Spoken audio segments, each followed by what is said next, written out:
Hello guys, welcome to this video. इस video में हम क्लास 11th की जो हिस्ट्री का चैप्टर 7 है, चेंजिंग कल्चरल एंड ट्रेडिशंस, उसका टॉपिक देखेंगे, the humanist view of history. यानी कि जो पिछली वीडियो में हमने देख लिया कि ह्यूमैनिज्म क्या था, एक सब्जेक्ट था, ह्यूमैनिटी से रिलेटेड समझ लो तुम, और उसे जो पढ़ाते थे उन्हें ह्यूमैनिस्ट कहा जाता था। तो जो ह्यूमैनिस्ट थे ये हिस्ट्री के बारे में क्या अपना व्यू पॉइंट रखते थे वो इस वीडियो में देखेंगे, ठीक है। Humanist view of history. तो जो ह्यूमैनिस्ट होते थे ये सोचते थे कि बहुत सारे सालों से, यानी कि बहुत सारी सेंचुरीज से, जब से रोमन एम्पायर जो है वो 5th सेंचुरी में कोलैप्स हुआ है, उसके बाद से हम डार्क एज में जी रहे हैं कि भाई हमारे इधर डेवलपमेंट नहीं हो रही, बहुत सारी प्रोग्रेस नहीं हो रही, हम पुराने ज़माने में जी रहे हैं।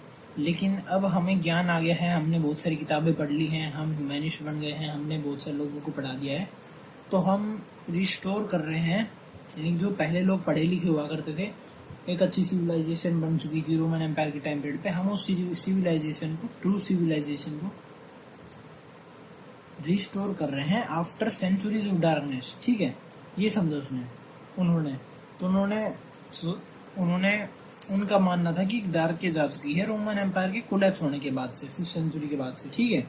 उनके बाद जो स्कॉलर्स आए, जैसे कि जो लेटेस्ट 1920 के सेंचुरीज के जो स्कॉलर्स आए, उन्होंने भी सोचा कि भाई हमारे पूर्वज कहते थे कि हम डार्क एज में आ गए हैं, डार्क एज से रिस्टोर होके वापस ट्रू सिविलाइजेशन बनाई हमने, रिनेसेंस वगैरह हुआ। तो 1920 सेंचुरी के साइंटिस्ट जो थे, पॉलिटिकल साइंटिस्ट जो कि स्कॉलर्स वगैरह होते हैं, तो उन्होंने भी बिना सवाल जवाब किए मान लिए कि भाई एक न्यू एज आ गई थी जिसमें कि रिनेसेंस हो गया था, बहुत सारी चीज़ें हो गई थी, हम पहले डार्क एज में जी रहे थे, हमने रिस्टोर कर लिया। तो ये सब चीज़ें 1920 सेंचुरी के लोगों ने भी मान ली, और एक टर्म का यूज़ किया, मिडल एजेस या फिर मेडिवल पीरियड। किसके लिए?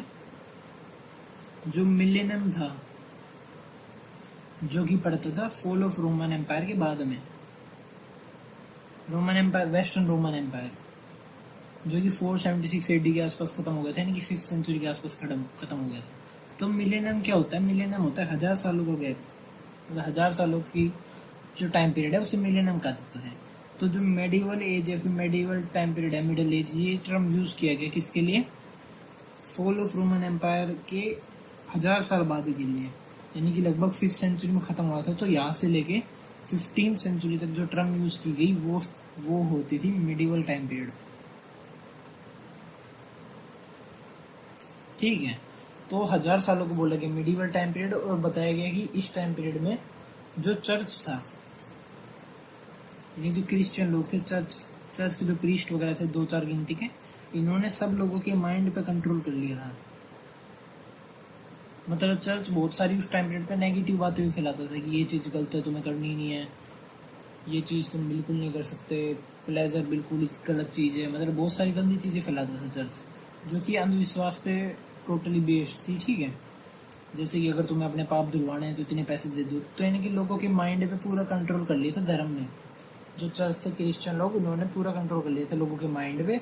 और जो लोग थे वो अब जितनी भी उन्होंने लर्निंग करी थी, यानी कि जितनी पढ़ाई लिखाई करी थी, वो सब व्यर्थ गई, क्योंकि अब वो अंधभक्त बन चुके थे चर्च के, कैसे कोई टाइप से, कि वो अब रीज़न को भूल चुके थे, यानी कि किसी भी चीज़ को क्वेश्चन करने की जो क्षमता होती थी उसे भूल चुके थे। चर्च वाले जो कहते थे उसे मानते थे, जी हाँ करके, ठीक है। तो बताया गया जो ग्रीक्स और रोमन्स की जितनी भी लर्निंग थी, वो सेंचुरीज तक जब चर्च ने माइंड पे कंट्रोल रखा तो वो सारी ब्लोट अवे हो गई, ब्लोटेड आउट, मिट जाना, सारी मिट गई लोगों के दिमाग से, क्योंकि भाई सेंचुरीज बाय सेंचुरीज तुम्हारे माइंड पे कंट्रोल हो रहा है, तुम सारी बातें भूल जाओगे, वो बस किताबों में रह जाएंगी, और वो किताबें भी 1000 साल तक तो नष्ट हो जाएंगी, या फिर थोड़ी बहुत बचेंगी, वो बाद के लोग पढ़ेंगे, ठीक है। 15th सेंचुरी के बाद का पीरियड था। इसके बाद लोगों ने भाई किताबें पढ़ना शुरू करी कि भाई हमारे पूर्वज तो चर्च के कंट्रोल में आ गए थे, हमें नहीं आना है, हमें पढ़ाई लिखाई करनी है, हमें डेवलपमेंट करनी है। तो उन्होंने 15th सेंचुरी के बाद से जो टाइम पीरियड था उधर के लोगों को मॉडर्न बताया, और इस टाइम पीरियड को मॉडर्न टाइम पीरियड बताया, ठीक है।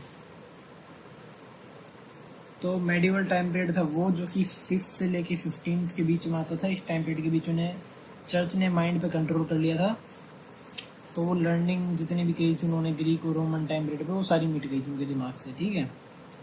पीरियोडाइजेशन यूज करी हिस्टोरियंस ने,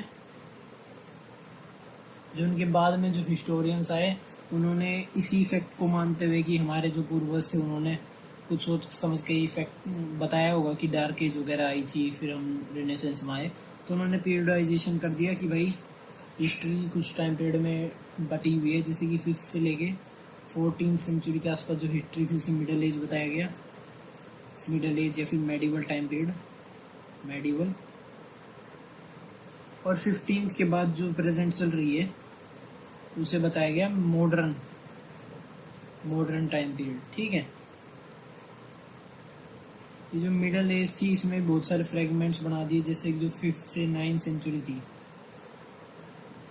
इसे बोला गया डार्क एज की, भाई तो बिल्कुल ही डार्क थी, यहाँ पे तो लोगों के दिमाग ही खत्म हो गया था। फिर बोले कि 9th से 11th में थोड़े बहुत जागरूक हुए, इसे अर्ली मिडल एज बोला गया। फिर 11th से लेके 14th में लेट मिडल एज यानी कि थोड़े और जागरूक हुए, और फिर बिल्कुल ही जागरूक हो गए 15th सेंचुरी में, मॉडर्न बन गए वो, तो ये बताया गया उन्होंने, ठीक है।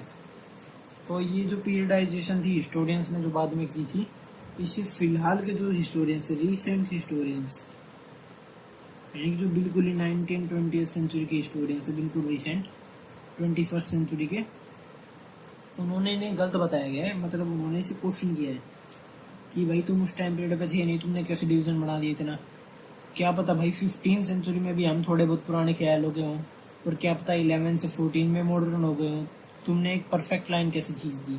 तो ये हिस्टोरियंस ने बहुत सारे क्वेश्चन किए हैं। इस चैप्टर के लास्ट के आसपास में हम जानेंगे इन क्वेश्चंस को कि क्या चीज़ें थी, क्या फैक्टर्स थे जिसकी वजह से हम ऐसे पीरियडाइजेशन नहीं कर सकते, ठीक है। तो इस वीडियो में हमने the humanist view of history को देख लिया। अगर आपको समझ आया हो तो लाइक से सब्सक्राइब कर देना। इस वीडियो में जितना पढ़ा है उसके नोट्स की लिंक डिस्क्रिप्शन में मिल जाएगी। Thank you.